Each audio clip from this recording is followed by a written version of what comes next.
আসসালামু আলাইকুম।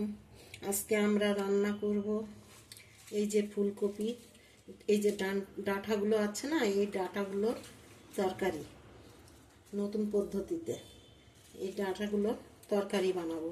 বেগুন দিব, টমেটো দিব, আলু দিব, দিয়ে তো একটা তরকারি বানাবো। তো আমি এখন এগুলা, এই বাঁধাকপির এগুলা আমি খুলে নেব, নিয়ে এখন বানাবো। এই যে আমি এগুলা বানিয়ে নিয়েছি, এগুলো বানিয়ে জল দিয়ে ধুয়ে নিয়েছি। এই যে পাতলা পাতলা করে সব বানিয়ে নিয়েছি। আলুটা কেটে নিয়েছি এইভাবে, টমেটো এইভাবে কুচে নিয়েছি, বেগুনটা এইভাবে দিয়েছি।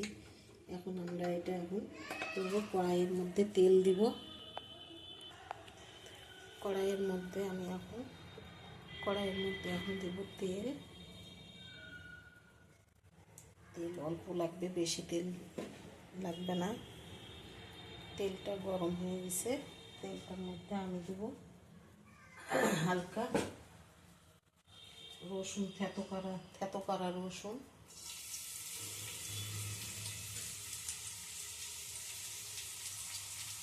থেতো করা আদা,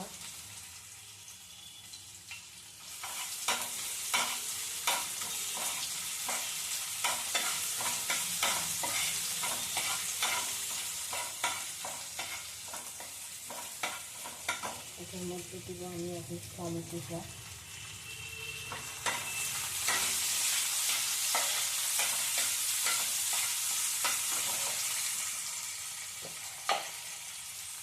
এবার আমি দেব লবণ,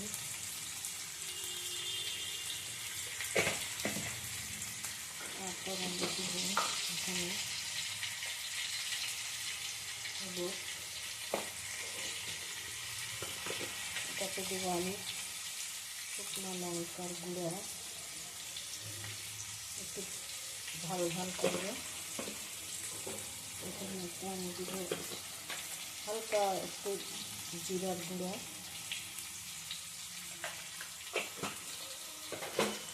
আর